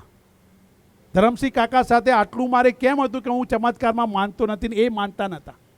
માથે હાથ મૂકવાથી કલ્યાણ થતું હોય, ધબ્બા ખાવાથી કલ્યાણ થતું હોય તો હું રોજના હોત ધબ્બા ખાવા તૈયાર છું. કૃપા જોઈએ, અનુગ્રહ જોઈએ, ચમત્કાર નહીં. પરમાત્માની કૃપાથી સાચા સદગુરુ મળી જાય ને તો જીવન ધન્ય થઈ જાય. સાચો સદગુરુ કોને કહેવાય? માઇકલ એન્જેલો એક મોટો પશ્ચિમનો શિલ્પકાર થઈ ગયો, મૂર્તિ ઘડનારો, બહુ મોટો શિલ્પકાર માઇકલ એન્જેલો. અને એણે એના મિત્રને ત્યાં જાય, પોતાનું મોટું કારખાનું, ત્યાં મૂર્તિઓ ઘડે, પથ્થરો લાવે, મૂર્તિ ઘડે. એકવાર માઇકલ એન્જેલો એના મિત્રના ત્યાં જાય, એની દુકાન હતી, દુકાન પાસે એક પથ્થર પડ્યો હતો. એ પથ્થર પડ્યો તો એનો મિત્ર રોજ જાય એટલે બૂમો પાડે કે આ પથ્થર મેં નગરપાલિકાને કહ્યું આ લઈ જતા નથી, જોને અહીંયા મારે ઘરાગો આવે છે, આ પથ્થરો વચ્ચોવચ પડ્યો છે. બહુ કહ્યું એટલે માઇકલ એન્જેલોએ કહ્યું કે આ પથ્થર હું મારા ત્યાં લઈ જાઉં છું. એ પથ્થર પોતાના દુકાનમાં લઈ ગયો, પોતાની ત્યાં શિલ્પકળાની ત્યાં હતી કારખાનું, એમાં લઈ ગયો. પથ્થરો પડ્યો તો માઇકલ એન્જેલોએ પછી ધીરે ધીરે પથ્થરને ઘડવાની શરૂઆત કરી. પથ્થરને ઘડતા ઘડતા ઘડતા એટલો અદ્ભુત કલાકૃતિ અંદરથી બનાવી, સુંદર આકૃતિ બનાવી, પરમાત્માની મૂર્તિ બનાવી અને પોતાના ડ્રોઈંગ રૂમમાં મૂકી. જે આવે દેખે, દેખતાની સાથે કે ઓહ અદ્ભુત છે, દિવ્ય છે, અલૌકિક છે, સુંદર મૂર્તિ છે. જેટલા આવે કે બહુ સરસ મૂર્તિ છે. એકવાર પેલો દુકાનવાળો મિત્ર એના ઘેર આવ્યો, દુકાનવાળો મિત્ર એના ઘેર આવ્યો ને કહ્યું કે આ મૂર્તિ ક્યાંથી લાવ્યો, કેટલી અદ્ભુત છે, ખૂબ સુંદર છે. અલા આ મૂર્તિ તારા ત્યાં પેલા દુકાન પાસે જે પથ્થર પડ્યો હતો ને એ જમાંથી બનાવી. અલે શું વાત કરે છે, તો પથ્થરો અવજડ હતો, ગમે તેવો હતો, એમાં મૂર્તિ ક્યાં હતી? અલા મૂર્તિ તો અંદર પહેલેથી મોજૂદ હતી, મેં બીજું કશું જ કર્યું નથી. એ પથ્થરમાં મૂર્તિ તો પહેલેથી હતી, મેં ખાલી એમાંથી વધારાનો ભાગ દૂર કર્યો એટલે મૂર્તિ આપોઆપ નિરખીને આવી છે. એમ સાચો સદગુરુ બીજું કશું જ ન કરે, કોઈ ચમત્કાર નહીં, માત્ર જે ઊંધું ચત્તું સમજ્યા છે એને દૂર કરી સાચા સ્વરૂપનું દર્શન કરાવી દે. એમ કૃષ્ણ પરમાત્મા આપણને કરાવવાનો પ્રયાસ કરે છે. અર્જુનના જીવનમાં પણ આ જ વસ્તુ કૃષ્ણ પરમાત્મા કરવા માગે છે. એટલા જ માટે અર્જુને જે કહેવાનું હતું ને આખા ઉપનિષદોનો સાર, શાસ્ત્રોનો નિચોડ બીજા અધ્યાયમાં કહી દીધો. એટલે જ એનું નામ છે સાંખ્ય યોગ. બીજા અધ્યાયનું નામ છે સાંખ્ય યોગ. કૃષ્ણ પરમાત્માએ અર્જુનને નિમિત્ત બનાવવાની બધી જ વાત કરી. હે અર્જુન, તું શોક શું કામ કરે છે? અશોચાનન વશોચસ્વમ પ્રજ્ઞાવાદાંશ ભાસસે ગતા શુંસ્ય નાનુશોચંતી પંડિતા. એ અર્જુન, તું પંડિતોની જેમ કેમ વાત કરે છે? શોક શું કામ કરે છે? શું કામ આટલો રુદન કરે છે? તને એવું છે કે આ બધા મારા છે ને મરી જશે? એ તો પહેલેથી મરેલા જ છે, તારે માત્ર દાટવાનું કામ કરવાનું છે. અર્જુન, તું શોક શું કામ કરે છે? આ શરીર માટે શોક કરે છે? આ શરીર તો જન્મ્યું છે, એ જવાનું છે, ખીલ્યું છે, ખરવાનું છે. જાતસ્ય હિ ધ્રુવ મૃત્યુ જન્મ ધ્રુવ મૃત્યસ્ય ચ. જે જન્મ્યું એ જવાનું, જે ખીલ્યું એ ખરવાનું છે. અર્જુન, એના માટે શું શોક કરે છે? અને વિચાર કર, શરીરના દૃષ્ટિકોણથી શરીર તો બળી જવાનું, રાખ થાય શરીર, ખાક થાય શરીર, બળી જાય શરીર, પરિવર્તન પામે શરીર, નાશ પામે શરીર. પણ શરીરની અંદર રહેનારો જે જીવાત્મા છે એ 15મા અધ્યાય મુજબ જેના જેવા અંતિમ વખતે વિચાર હશે એ પ્રમાણે એનો અવતાર, એનો જન્મ થશે. અંતકાલે જ મામેવ સ્મરણ મુક્તા કલેવરમ. કૃષ્ણ પરમાત્માએ કીધું છે જેનો અંતિમ વિચાર હશે એ પ્રમાણે એનો જન્મ થવાનો છે. તો અહીંથી ઉત્ક્રમણ થયું તો ત્યાં જન્મ થયો હોય તો શ્રાગ થાય શરીર. શરીર તો જન્મ્યું એટલે જવાનું છે. અંદર એલો જીવાત્મા એના સંસ્કાર પ્રમાણે યોનિમાં ધારણ કરતો હોય છે. તો એના માટે શોક શું કામ કરે છે? અર્જુન, નિમિત્તોના દૃષ્ટિકોણથી આજે આ નિમિત્ત, આજે પેલો નિમિત્તના દૃષ્ટિકોણથી પણ શોક નહીં કરવાનો. આપણને એવું માનીએ કે ભાઈ મારા હિસાબે આમ થયું, મેં આમ કર્યો, તો એ મનમાંથી વિચાર કાઢી નાખજો. મનમાંથી વિચાર કાઢી નાખજો કે મેં આ કર્યું હોત તો મારી આ ભૂલ થઈ, મારે આ કરવું હતું, એવું વિચાર નહીં કરવાનો. Don't do that. પરમાત્માએ નક્કી જ કર્યું હતું. તમને એ જ સમયે પરમાત્મા ભૂલવાડી દે. તમે બધું જ જોડે હોય છતાં પણ તમે કરી શકતા નથી કશું. કેમ? નહીં તો કૃષ્ણ પરમાત્મા મોજૂદ હતા. અર્જુનને 700 શ્લોક સમજાયા તો પોતાના મામાને એક શ્લોક ના સમજાવી શકત? કંસને કહ્યું હોત એક જ શ્લોક કે મામા ખોટું કરી રહ્યા છો, પણ જે ન સમજાવી શકાય, જે ડેસ્ટિન હતું, બનવા કાળ હતું, એમાં તમે કોઈ દિવસ એવું નહીં વિચારવાનું કે મેં આ કર્યું હોત, મારી ભૂલ થઈ ગઈ. આપણે ગિલ્ટી ફીલ ક્યારેય નહીં કરવાનું. એ પરમાત્માનું અપમાન છે, જીવનું અપમાન છે. ગયેલો જીવ ગયો, આપણે ચોક્કસ, પણ એની પાછળ આપણે એવું વિચાર્યું કે આ મારા હિસાબે થયું, મેં આમ કર્યું હોત તો આમ થાત. એ કોઈ દિવસ એવું વિચારવાનું નહીં. શાસ્ત્ર ના પડે છે, ગીતાકાર ના પડે છે, કૃષ્ણ ના પડે છે. તમે કશું જ એમાં કરી શકવાના નહોતા. પરમાત્મા તમને એ વખતે જ આગા પાછા મોકલી દે. અને એટલા માટે વિચાર કરવાનો. અહીંયા આગળ કૃષ્ણ પરમાત્મા કહે છે શરીરના દ્રષ્ટિકોણથી શોક ના કરીશ, તું આત્માના દ્રષ્ટિકોણથી શોક. તો આત્મા તો અજો નિત્ય શાશ્વત હોય એમ પુરાણા છે, તો એના દ્રષ્ટિકોણથી પણ શોક ના કર.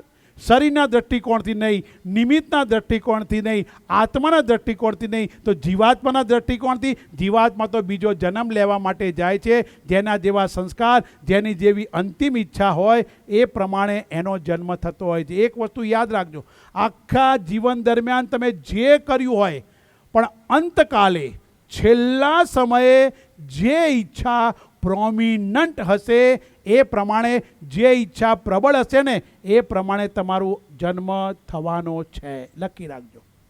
જે પ્રમાણે તમે છેલ્લી ઈચ્છા હશે એ પ્રમાણે થશે.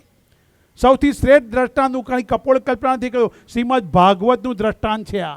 શ્રીમદ ભાગવતની અંદર પેલા ઋષિમુનિ ગંગા, ત્યાં ગંડકી નદીના કિનારે, નેપાળમાં ગંડકી નદીના કિનારે આશ્રમ છે. એ ઋષિમુનિ પોતાના આશ્રમમાં બેઠા છે. એક હરણનું બચ્ચું આવ્યું, હરણના બચ્ચામાં આસક્ત થયા. અંતિમ વિચાર, બચ્ચું ક્યાં ગયું? હરણ હરણ હરણ. હરણના બચ્ચામાં આસક્ત થયા, શરીર છૂટી ગયો. બીજો જન્મ કિલિંજર પર્વત ઉપર હરણ તરીકે થયો, અને ત્યારબાદ મનુષ્ય જન્મ તરીકે જળ ભરત થયો. એ રાજા રહુગણ ને સંદેશ આપે છે કારણ કે જ્ઞાની હતા. એટલે તમે જે અંતિમ વખતે જે વિચાર્યું હોય એ જ પ્રમાણે જન્મ થવાનો. કારણ કે ગીતાકારે કહ્યું છે અંતકાલે જ મામેવ સ્મરણ મુક્તા કલેવરમ. કલેવરમ એટલે કે આ શરીર જ્યારે છૂટશે ત્યારે અંતિમ જે ઈચ્છા હશે એ પ્રમાણે જન્મ ધારણ થશે.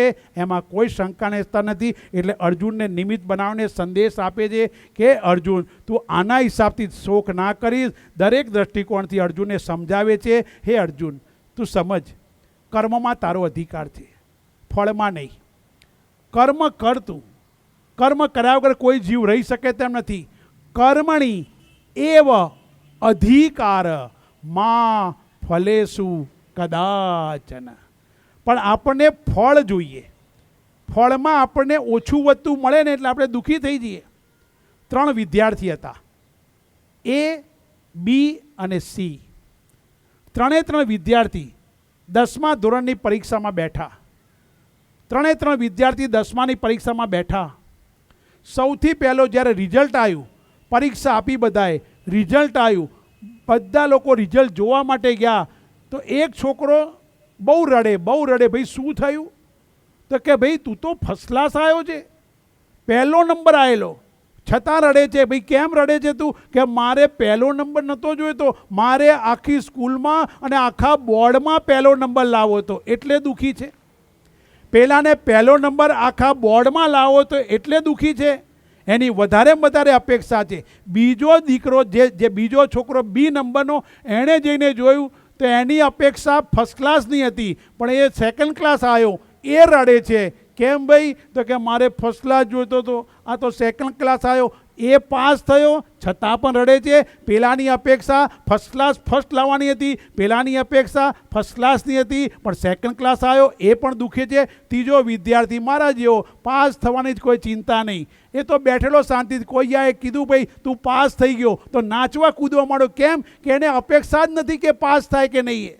એટલે જેટલી અપેક્ષા વધારે હતી પેલાની એટલે વધારે દુઃખી, જેટલો અપેક્ષા ઓછી હતી ઓછો દુઃખી. જીવનમાં કોઈ અપેક્ષા નહીં તો વ્યક્તિને દુઃખ ક્યારેય નહીં શકે. માટે કૃષ્ણ પરમાત્મા બીજા અધ્યાયમાં અર્જુનને કહ્યું, હે અર્જુન કર્મ કરતો જા, કર્મ કરતો જા. કર્મમાં જ તારો અધિકાર છે, ફળમાં તારો અધિકાર નથી. આ કૃષ્ણ પરમાત્મા અર્જુનને સમજાવે છે ને અર્જુનને કહે છે, ના સતો વિદ્યતે ભાવ ના ભાવો વિદ્યતે સતઃ. હે અર્જુન, મિથ્યા કે અસત જે છે એનું અસ્તિત્વ જણાતું નથી અને સત્યનો કદી અભાવ જણાતો નથી.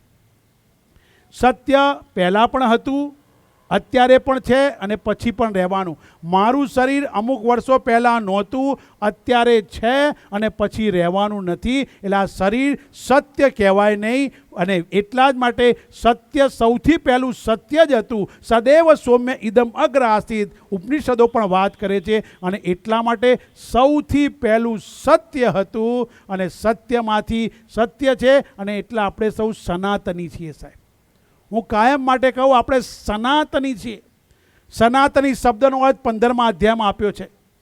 સનાતન, સ, ના, ત અને ન. સ એટલે સત્ય, ન એટલે નિત્ય, સ ના, ના એટલે નાશ નથી જેનો, નિત્ય છે. સનાતન નાશવાન નથી. સ ના, ત એટલે એવું ને એવું, એમાં કોઈ પણ જાતનો ફેરફાર નથી, રૂપાંતર નથી, પરિવર્તન નથી, પરિણામ નથી, એવું ને એવું છે. અને ન એટલે નિત્ય, નિત્ય રહેવાનું. આપણે નિત્યને પકડ્યા નથી, અનિત્યની પાછળ પડ્યા છે. કબીરજી એકવાર બનારસની ગલીમાંથી જતા હતા અને બનારસની ગલીમાં એમણે ચક્કી ચાલતી જોઈ. પેલી ઘંટી હતી, પહેલાં ઘંટી ચાલતી જોઈ, એમાં દાણા ઓરાતા જાય. કબીરજી થોડી વાર ઊભા રહે અને રડે છે. લોકો કે કેમ રડો છો? તો કે આ ઘંટી જે ફરી રહી છે એને જોઈને રડું છું. તો કે કેમ? તો કે ચલતી ચક્કી દેખ કે દિયા કબીરા રોય, દો પાટણ કે બીચ મેં સાબુત બચા ન કોઈ. તો કે આ જે ઘંટીમાં જે દાણા ઓરાયા ને એ બધા ચકના ચૂર થઈ જાય છે. એટલા માટે રડું છું કે માણસ પણ સંસારરૂપી ચાકડે બે પૈડામાં પીસાઈ રહ્યો છે, માટે મને રડવું આવ્યું. ત્યાં કબીરનો દીકરો આવ્યો.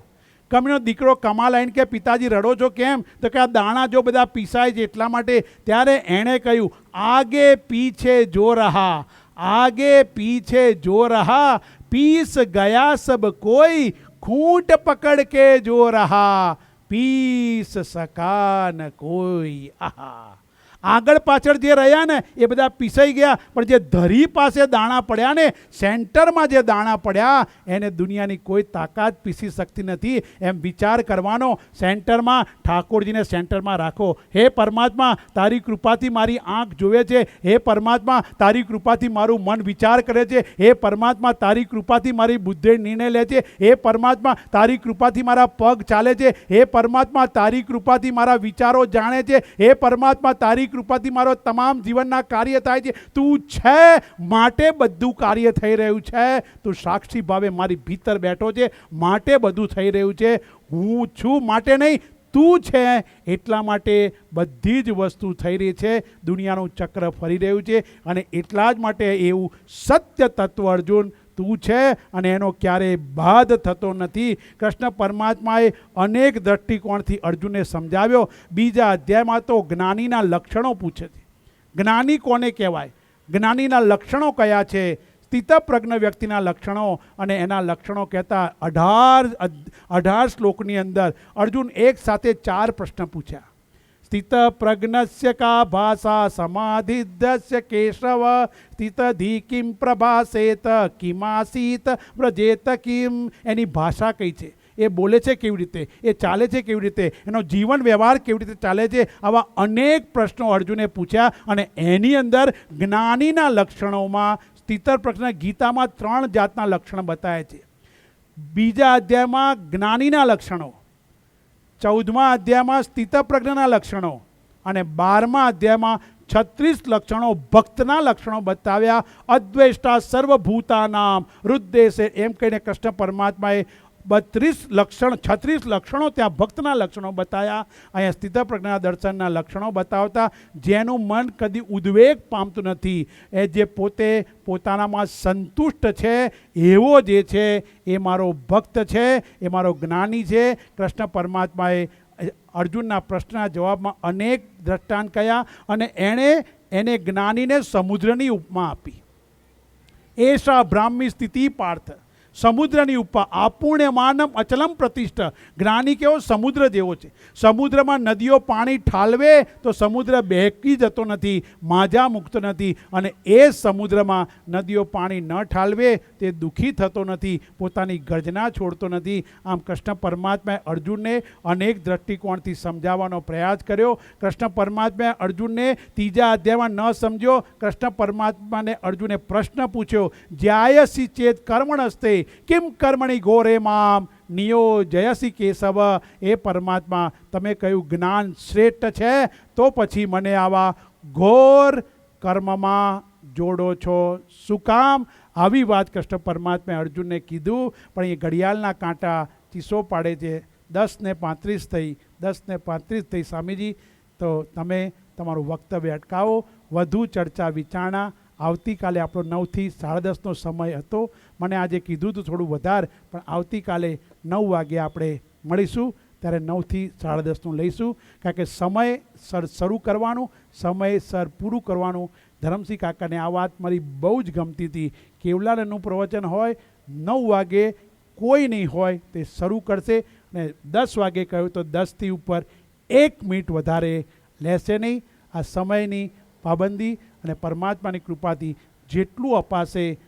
વક્તવ્ય મારા દાદા પાછળ બેઠા છે, એ જ બોલાવશે એમ બોલવાનું છું. કારણ કે હું તો ગીતા બોલું છું, મુખ મારું છે. હું તો માત્ર ઇન્સ્ટ્રુમેન્ટ છું, સાધન છું, માધ્યમ છું, કરણ છું. એમના દ્વારા આવે છે. કેમ? એમણે તો જીવનમાં ગીતાને પચાવી છે, ગીતાને વણી લીધી છે, ગીતાને જીવનમાં ઉતારી, વણી લીધી, પચાઈ છે, જચાઈ છે. અને વાણી, વ્યવહાર અને વર્તનમાં એક સાથે જીવ્યા છે. એટલા જ માટે આજે આટલો પુણ્યશાળી આત્મા હોય, એની જ પાછળ આ ગીતાનું ગાન થાય, પાન થાય.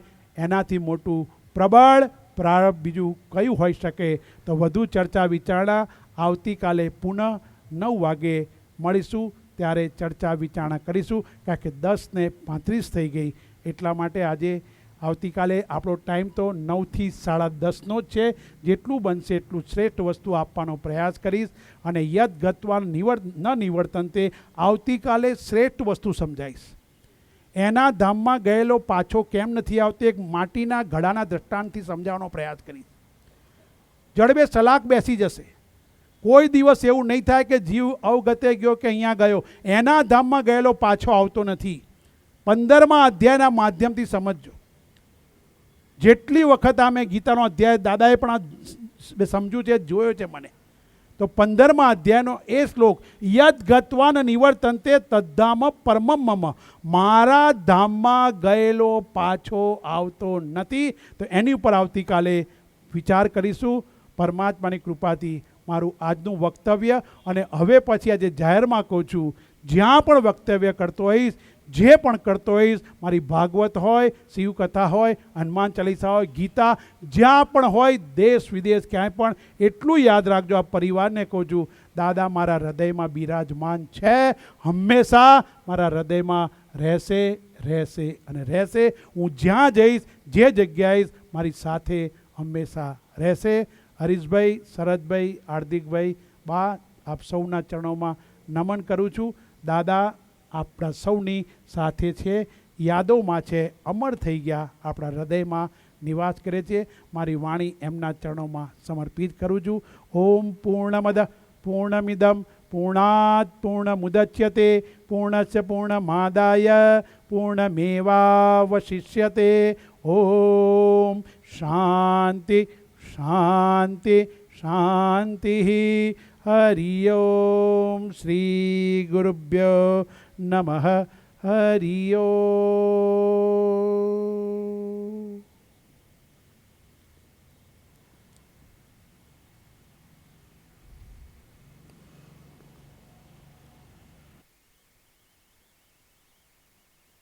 અરે અધમાં છે. અરે અરે અહીંયા જ રાખું છું. લઈ લેવા. હા, અહીંયા જ રાખો. તમે લઈ જાઓ પ્રાર્થના કરવા. આ ટેબલ અહીંયા જ રાખો, વાંધો નહીં. આપણે પ્રાર્થના કર્યો છો? પ્રાર્થના કરશો ને? કરો. કઈ પ્રાર્થના?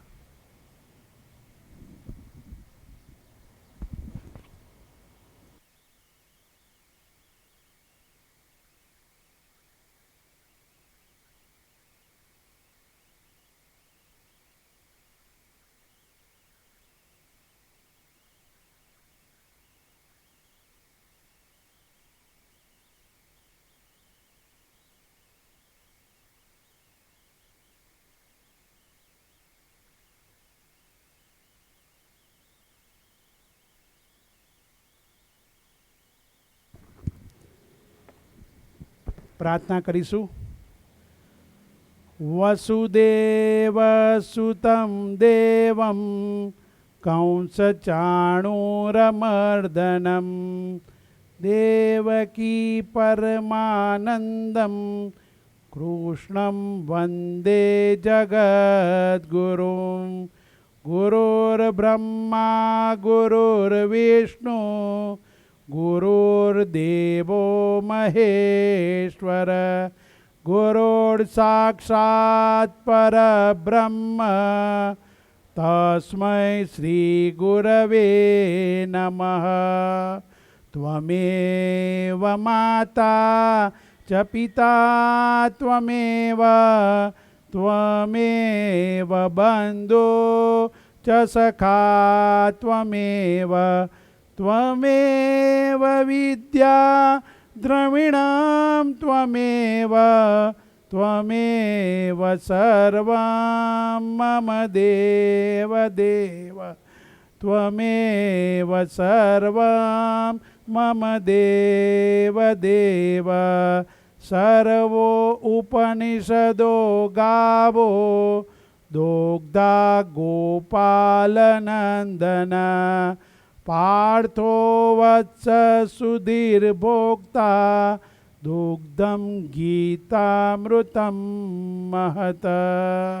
ઓમ સચ્ચિદાનંદ રૂપાય વિશ્વો ઉત્પત્તિ હેતવે ત્રાપત્રય વિનાશાય શ્રીકૃષ્ણં વયં નમુઃ.